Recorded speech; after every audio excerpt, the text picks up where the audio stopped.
I was prepared for leadership, but not politics. No, I do not have regrets going into politics. I think it's a choice I'll make over and over again.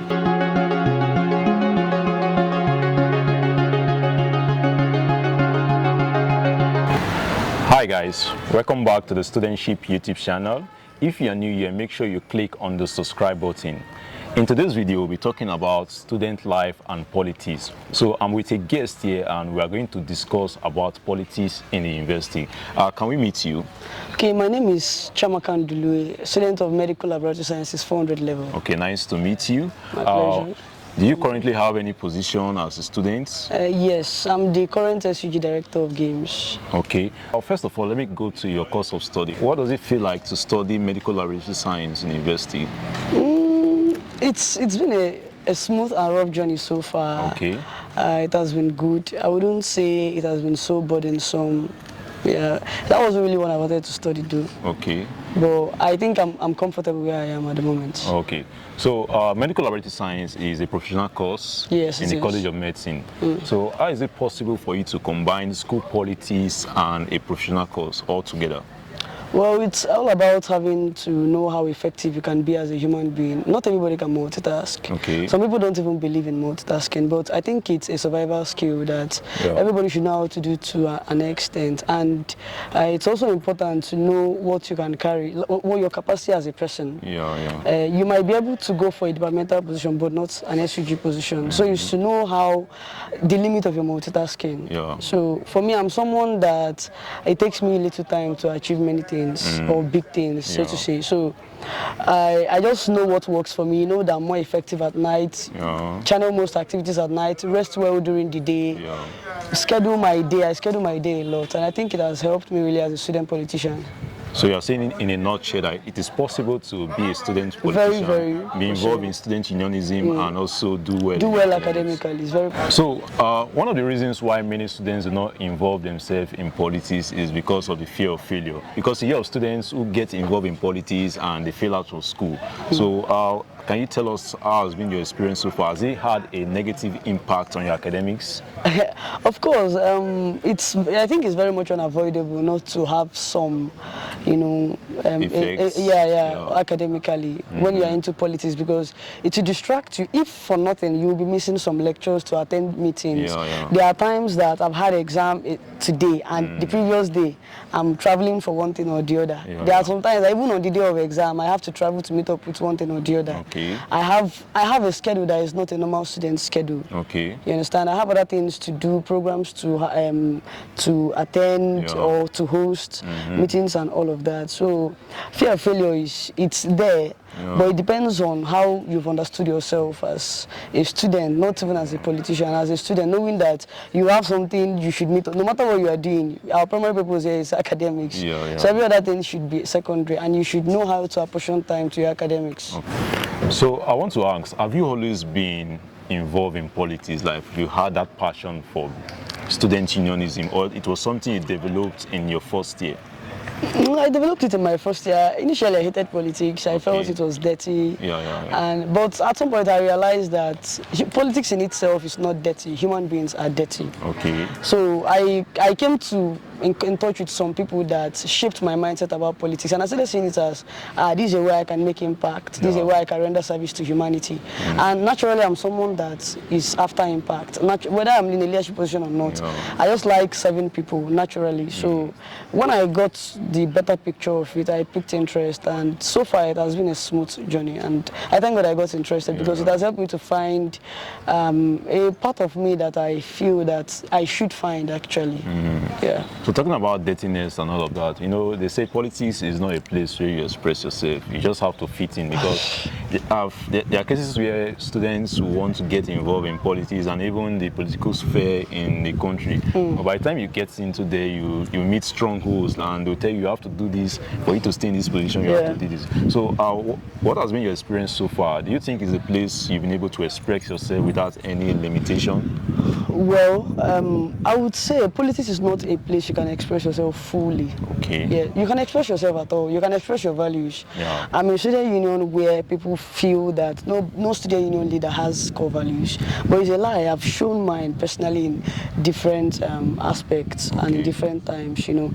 I might not be able to always be rigid. Yes, that's one thing I would say. There are sometimes you have to be flexible. You know, one thing about compromise is compromise is not about you trying to maybe not work with others, or you trying to be all about yourself and what you stand for. Yeah. Sometimes you compromise to accommodate other people for very good reasons. Not like, okay, for instance, I handle the male school team.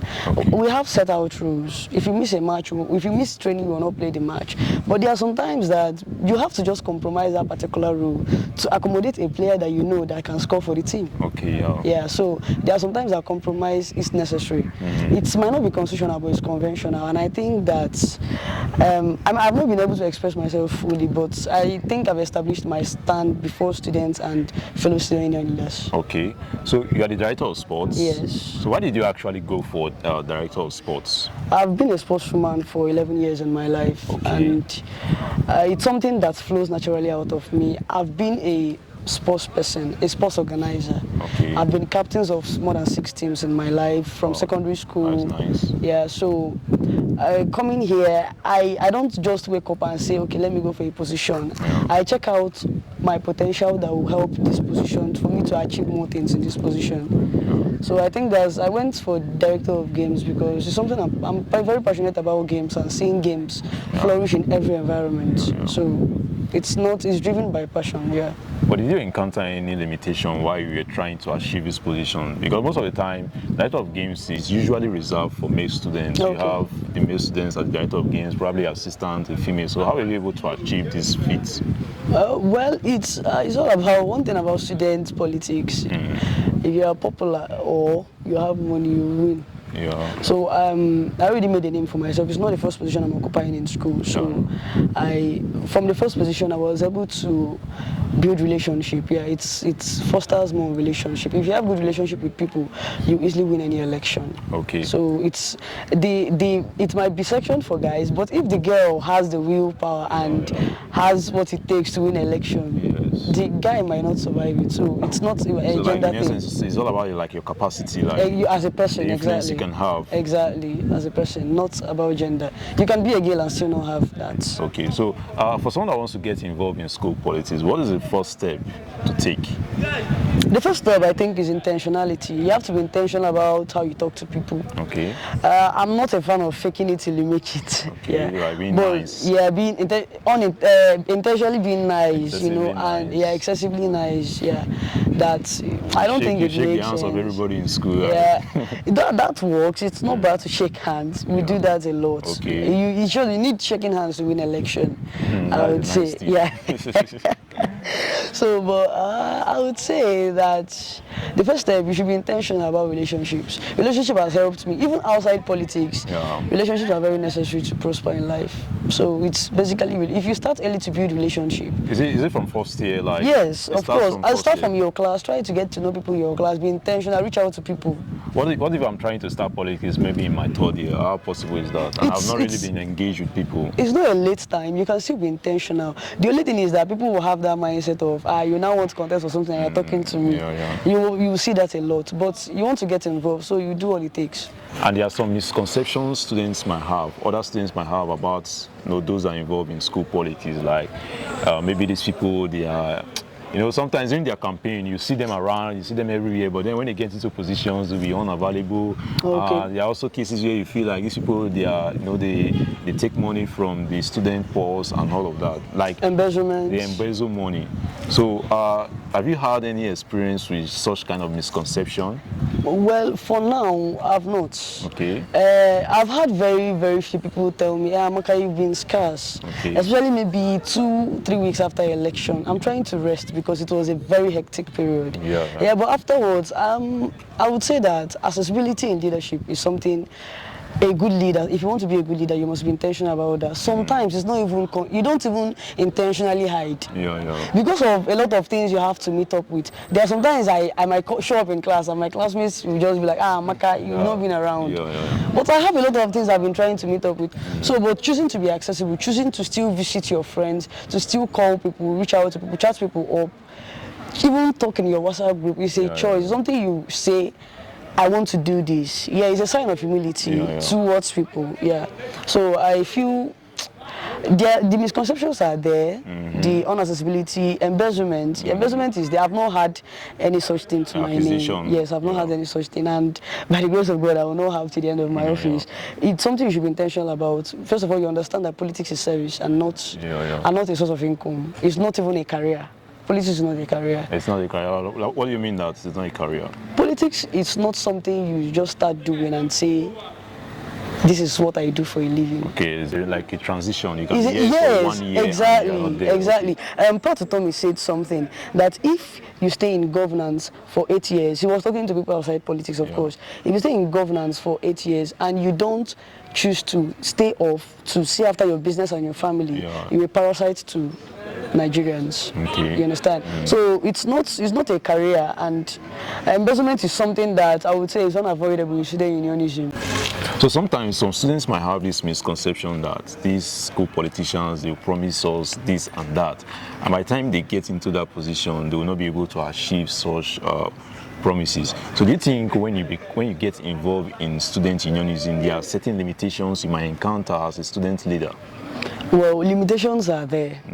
One of the issues we are having in some SUGs in Southeast here, I would say Southeast basically, is the fact that union leaders don't have access to their own resources. For me, it's not ideal.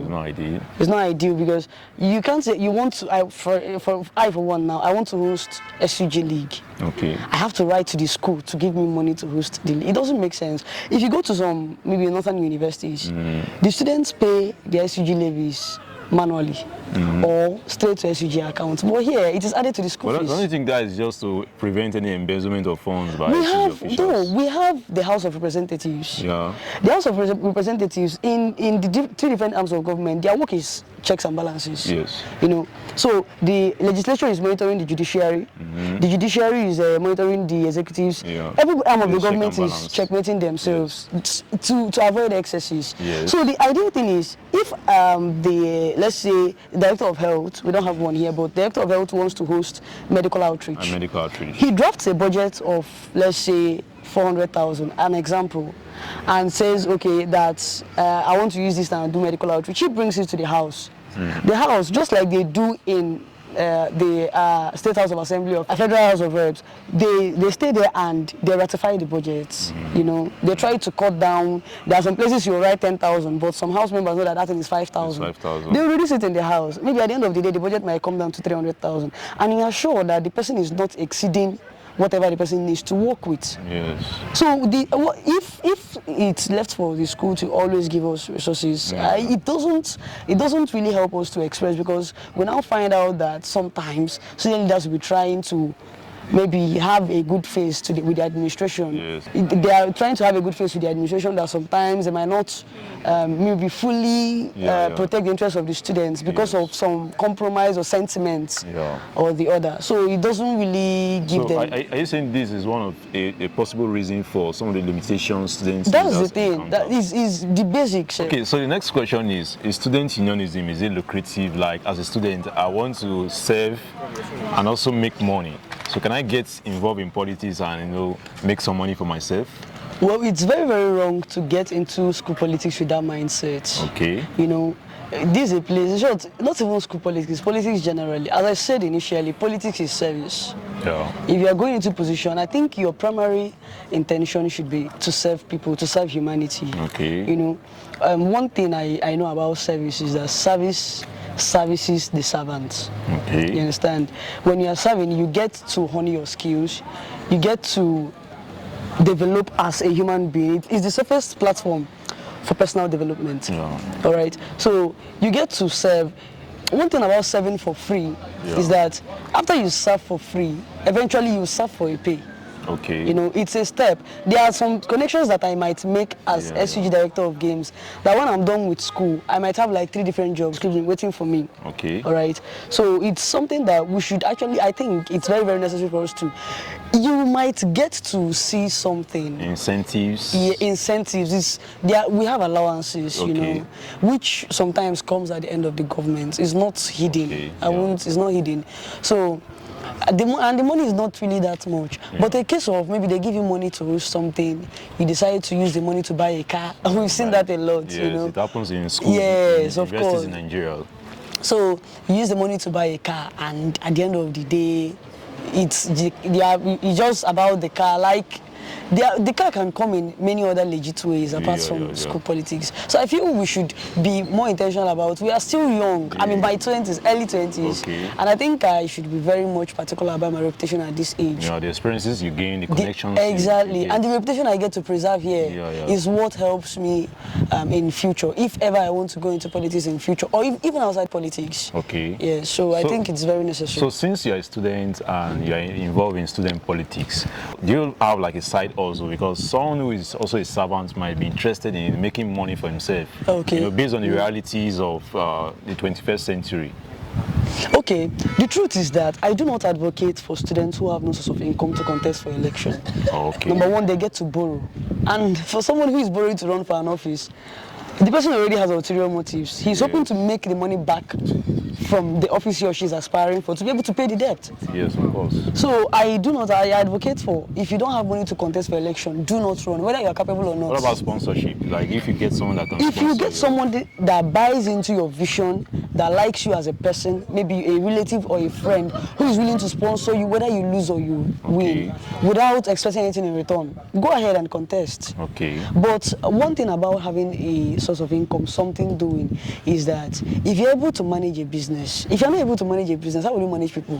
If you're not able to keep a job or keep a source of income, how will you be able to? These are material resources. These things are material resources. So if you're not able to manage material resources, how will you be manage? How will you be able to manage human resources? Okay. So all those things count. How you are able to keep a business? For how long were you able to keep a particular business? So for me, I have a source of income. Okay. I was so you combine with your student unionism. Of course. Okay. Of course. But currently, I am a social media manager. I do digital marketing. I'm into tech public relation. And can you effectively do this with your student unionism? Yeah, the work is a free one. It gives me a chance to still live my life. It's very flexible. Yes. My next question is, what is your most memorable experience so far as a student politician? My most memorable experience is getting recognized by a politician in Enugu State. The man, Nonso Naman, is my boss, my leader, my principal. I knew him before I started going for this position. So when I won, you know, we're just keeping in touch once in a while. Okay. Did you encounter any challenge while you were campaigning, maybe doing some campaigns, maybe in terms of finance, you know, trying to get people together? Was there any? Of course, I had any politician that went for election will have issue with finance. Okay. No matter how rich you are, a student politician, let me restrict you to that. Okay, yes. You get to need money to do some things. Students will bill you. Students will tell you, buy me food, or else I will not vote for you, and all of that. In as much as there are some people I try to talk to, and I tell them, these little things are the things that make you sell your vote. Okay. If you want me to buy you food or to give you money for you to vote for me, if I enter that office, you don't have any right to demand for me to do my job because I've paid you off. That's just what it is. So what you exchange for your vote is not what I have to offer as a leader, but what I gave you at that particular time. That's what made you vote for me, not because you saw any potential in me. Yeah. So if I get not to do well in DOG, if others drag me, you don't have any right to talk. Yes. So I got many people to actually understand that. I spent way less than a normal student position should spend because I spent time building relationships with people, showing loyalty to my seniors and respect, you know. And then people wanted to sponsor me. I accepted some, I rejected some, very few. I accepted donations from my friends, close friends. Appropriate on yes, yeah. But there are some that I intentionally rejected because I knew there were ulterior motives attached to it. Yeah. Have you had any regrets so far? Something you wish, if I knew, I wouldn't have involved myself in politics? Like any regrets? No, I do not have regrets going into politics. I think it's a choice I'll make over and over again. The experience is worth it. I I've gotten dragged by students, you know, or maybe the SUG generally dragged, and you know, I've been there to maybe defend or something, and they get to drag me with my defense. Yes. But I think I've learned how to accept criticism here.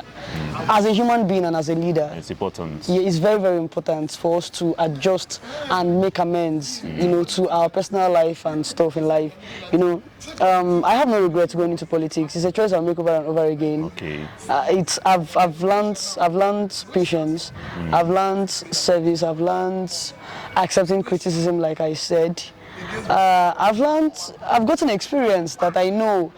I don't think there's any project covering at least 1,000 people or 2,000 people that I will not be able to handle. Okay. If you give me the work as a project manager, because of the experience I've gotten in student unionism, so I have no regrets. I might have some things I wish I learned earlier, but not regret. I'm not regretting anything. What has been your biggest challenge so far as a student politician?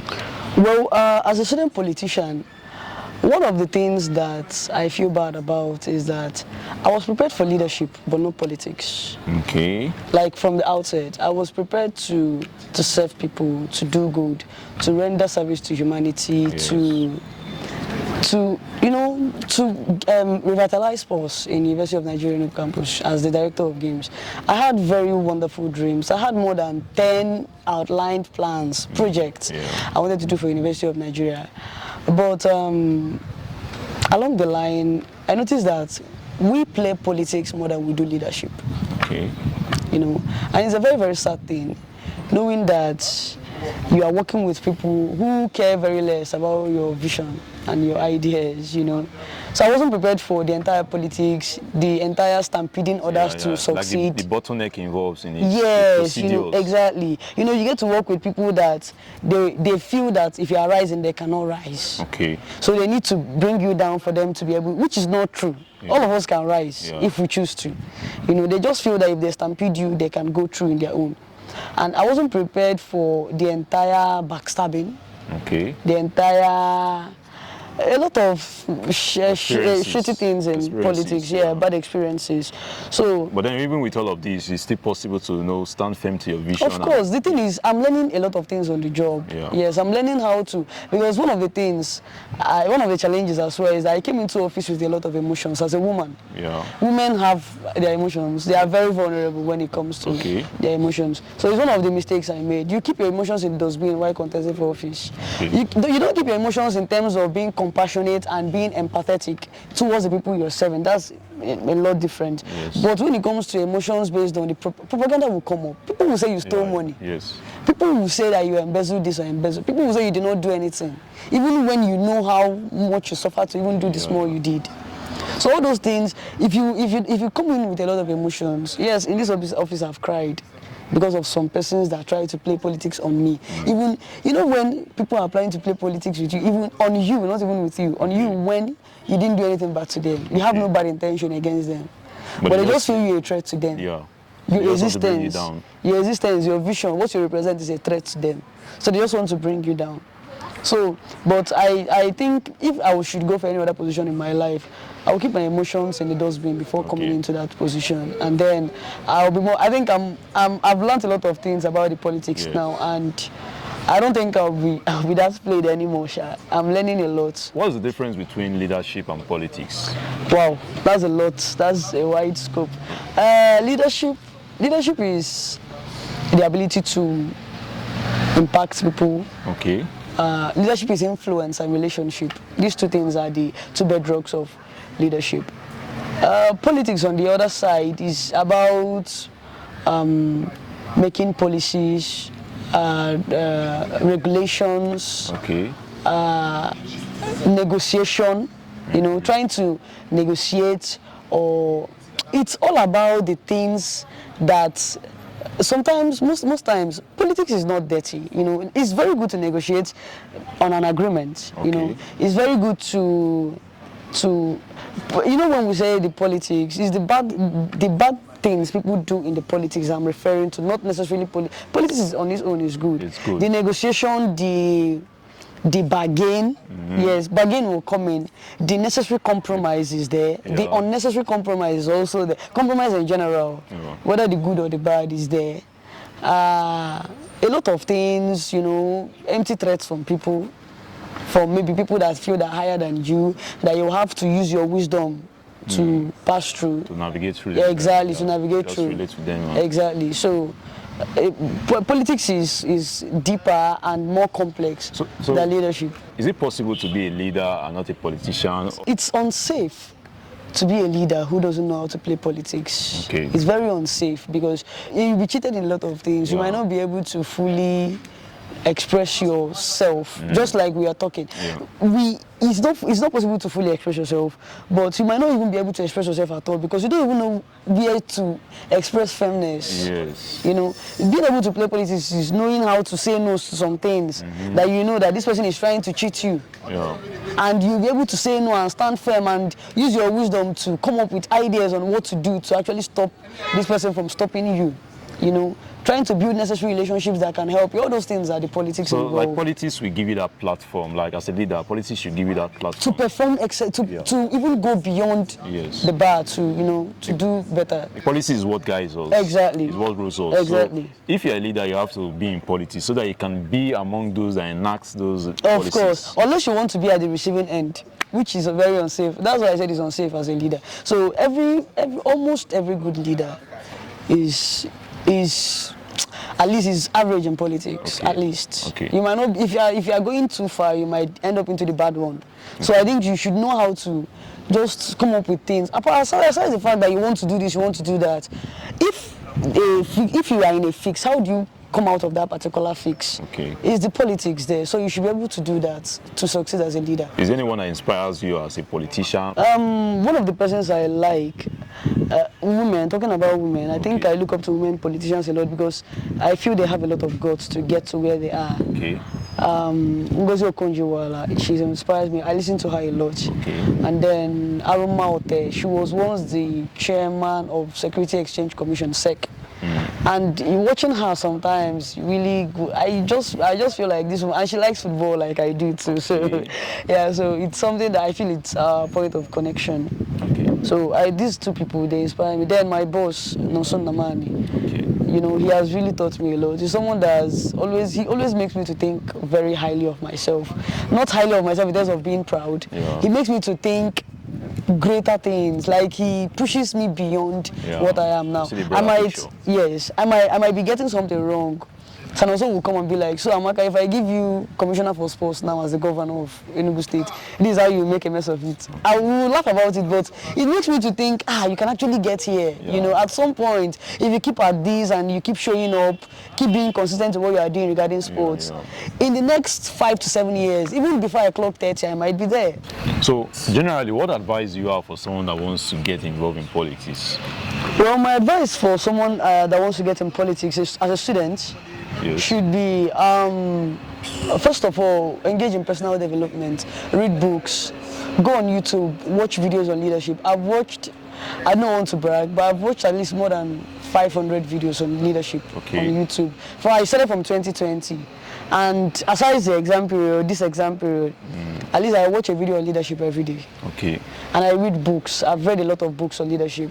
Yeah, so I can even recommend things like not just leadership, personal development, atomic habits, how to win friends and influence people. That's very important. 21 irrefutable laws of leadership, 5 levels of leadership. A lot of books. So there are a lot of. I recommend John Maxwell and Brian Tracy. They are very, very good people. So looking at the political sphere in Nigeria, what do you think we've not gotten right so far? I think something we've not gotten right in the political sphere is that Africans, okay, let me bring it down. Nigerians, we forget things a lot. You know, we don't read, and we tend to repeat the same mistakes over and over. You know, I'm talking about from election periods now. You know, we tend to elect people that obviously, you know, this person, in your heart, you know that this person is not even fit. Your sentiments, you know, it's from my place, you know. It's actually keeping us backwards in politics. That's not ideal. In the 21st century, PLO Lumumba said that the politics of the 21st century is a competition of ideas. You know, competition of fresh ideas. And he said that one of our enemies, or one of the things we should tackle in 21st century politics, is the fact that we need to demystify politics. Okay. We need to bring down politics that a layman can understand what exactly is going on. How does my own dividends of democracy come to me as an individual, as a citizen of this place, of this particular country, as a student of University of Nigeria? How does my own dividends of democracy come to me? Not as per there are people that handle it, or the politics is too deep. You know, people use that in a lot. I refuse to believe it, in as much as it might be deep. But we will keep making it look like it's left for some people, and other people are just watchers. They just come vote and then keep watching for 4 years. One of the things I feel we should understand is that we need to ask questions about people contesting for positions and stop being unnecessarily sentimental. It has hurt us we are how old now as Nigeria? You know, we are able to get it right at this age. We are a generation coming up, springing up, and we believe that we can get some things right in terms of selecting our leaders. And in the politics involved, is when we select good leaders, they can make better policies, you know. So if you are to become the president of Nigeria someday, what would you do differently? Well, as the president of Nigeria, I think one of the things we should actually do is to create a system of monitoring. Because if you have sat to watch the parliament, the House of Reps, let's say the Federal House of Reps, and you get to see some of their budgets, how they ratify budgets, how they, you know, do their stuff. Yes. You get to see that a lot of things actually get approved in the house.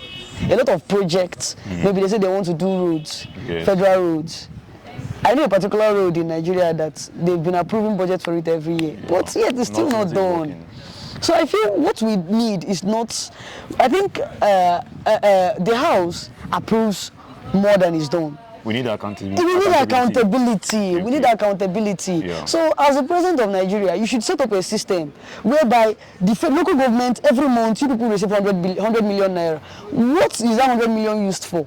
Okay. At the end of the month, you should be able to account for it. Yeah. If you're not able to account for it, you'll be suspended from the office till you get a proper account. And it's not the aspect of you have contacts, you can make calls, and they get you back into the position. Yeah. Strict measures that will be followed. That this 100% immunity is not even a good idea for me. Giving leaders 100% immunity, that it's okay to, but I feel that it gives them so much power, leverage to embezzle funds and all. So accountability is zero, and if we can establish accountability in governance in Nigeria, 50% of our problem is solved. Okay. In short, 70% of our problem is solved. All right, thank you very much. Yeah. So that will be all for this episode. It's nice to have you here. Thank you, sir. So guys, you heard if you intend to go into politics, you will find this video helpful. So make sure you like and subscribe to this channel. For now, it's bye-bye. Bye.